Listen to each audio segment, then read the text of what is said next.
Yes, you're right on KSLC. And you can't ask Steve Boys out in debt by neglect. But you can ask the PCA for the license to kill. KSLC and KSLC HD1 McMinnville. This is a very legendary poetry reggae song from Linton Jen Kwesi, License for Kill. You can ask Michael Howard about the license to kill. And you can ask Jack Straw about the rule of law. You can ask Tony Bear if him is a wearer here. Right. About the license to kill that then the police feel them bad. Yep, as I told you. Hope you've had the message. Linton John Kwesi, mainly to the audience of UK to stop killing black people. They were killing black people like they have a license to kill. That's the positive vibes we're bringing you, the reggae vibes, spreading the message, recognizing the bad, and we're trying to better ourselves, right, David? Yes. All right. Keep listening to the reggae vibes. We bring you vibes from every corner. And thank you for tuning in. We're not afraid to express anything, so long as we feel it's relevant and you need to hear it. It will help you to grow. You know what you mean? All right. Yes. We're into the second hour of the show. Thank you for tuning in, and we're going to listen to book review now. Book review, David, Hippie David. Yes. Let's talk some. Greet the people. Let's talk some books, people. Uh-huh. All right. First of all, hope everyone's final weeks have been midterm week. Oh gosh, did I say finals? Midterms. Hope everyone's midterms have been going well. I just did mine today. Oh, you did? It was it a test? It was a long test about non-verbal communication. Oh no. Asking me. What's being non-verbally communicated to you now? Oh man, there's so much. Your posture, your smile, your eyes. I mean, there's so much to analyze through non-verbal. And what most people don't know, let me tell them. Non-verbal is also voice, voice, the pitch, the range, that is part of non-verbal. Anything other than words. So the sounds we make, if I go out with a big voice, yes, maybe I'm trying to be like Hippie Dave. You know what I mean? But yes, that was interesting. One of the questions asked me to analyze what I think, how people use space in Oregon and any other place I've visited or I've been to. Let's start from there, David. How do you think people use space in Oregon? Like the pace in which they talk? No, space. Space. Proximity. Oh, proximity. Yes, sir. Okay. I couldn't really tell you because I haven't been to a lot of different places where I've noticed let's space get being used more different. specific. Do you like strangers to get next to you? Let's say you're in Dillon or you're in a restaurant and you get your own table, and somebody else comes and then sit next to you. And there's so many empty tables around, let's say in Dillon. Yeah. Well, I might just say hello and ask, why are you sitting next to me? I don't know you, but hey, if you're sitting next to me, let's have a conversation at least, But you'll panic. You'll be like, there's so much space around. Why is this guy coming next to me? It would seem a little odd, wouldn't it?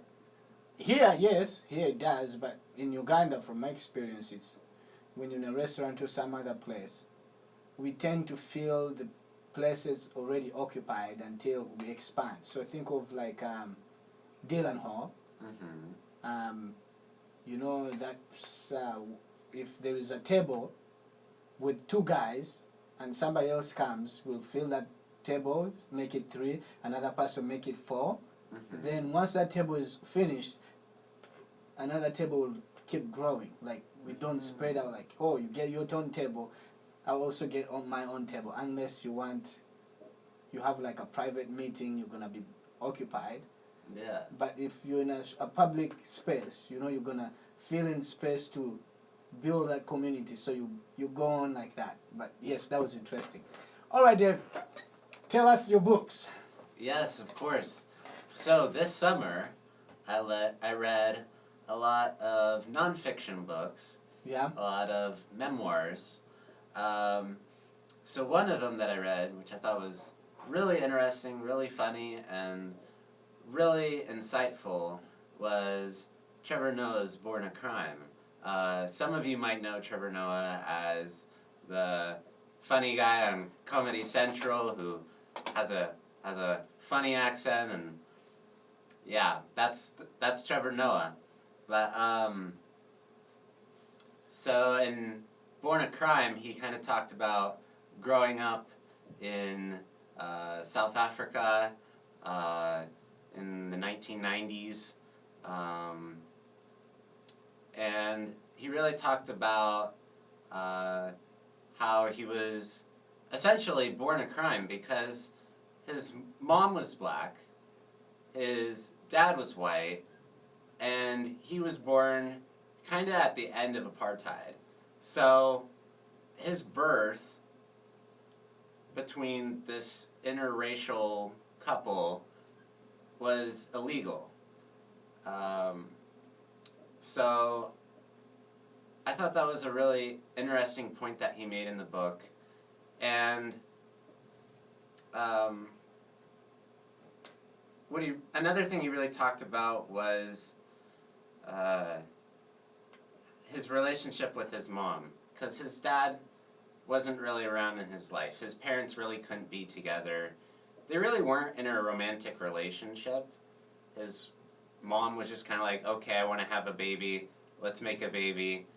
They had Trevor, and then for a while she was single. She raised him by herself. She was working a bunch of jobs. They didn't have a lot of money, but as long as she had him, she was fine. And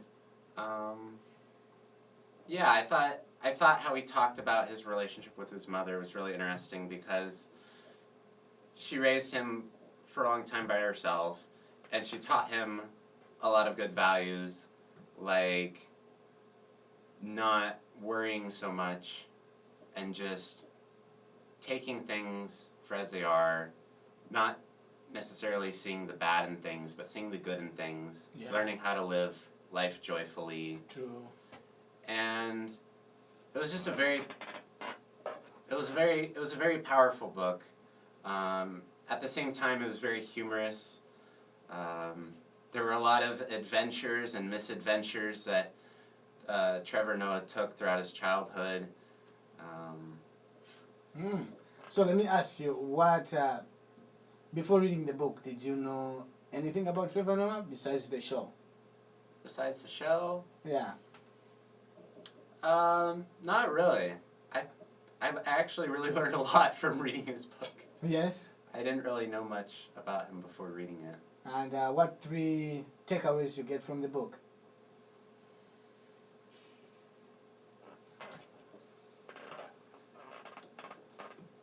Well, like I said, they didn't have a lot of money, and there were some really intense moments in the book.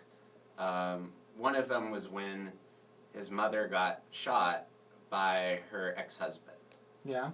And kind of the attitude that she took with that whole incident, she survived the shooting. But what I took away from the book was how she moved on past the shooting, and she didn't look back on it with all this worry and anger and pain. She just moved forward and tried to live her life joyfully after it. Yeah. And I think that's something that anyone can take away from that book and apply it to their own life. That's right. True. Because we all go through bad things. We all have difficult moments in our lives. Yes. But to be able to carry on past that and to look at the good things, that's what's going to help you live a good life. Yeah, the challenge of life. That's the struggle. We all go through it. So, I mean, thank you for revealing that. You know, it's through the stories that we grow strong and we experience life. We may decide to take the same approach when we come to our challenges, or we can just grow stronger from that in case you get into a challenge, life challenge. You've heard of the stories, they strengthen you. You always believe you're going to conquer. You're going to be like, oh, what should I do now? Should I quit? Should I do something not productive to end my life or whatever, my career? No. Once you hear those stories, they strengthen you like, yeah, I'm not alone. That's what we all go through. Yeah, thank you, David. That was a very powerful review of the book by Noah. What's the name of the book? Tell the people. Born a Crime. Born a Crime, yes.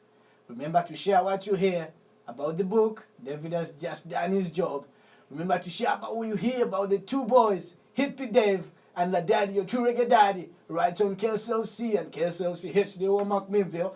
Yes, it's your #1 reggae show and social issue show. Yes, a very communicative reggae show.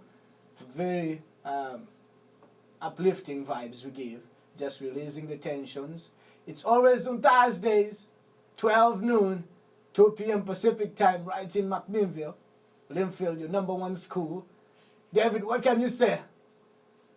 Keep pushing on through midterms if you've still got them. And go Cats. All right. Stay tuned in. Bring you next the visitor, Miritab, international student from Ethiopia. Yes, don't move a back. Stay tuned. Love you.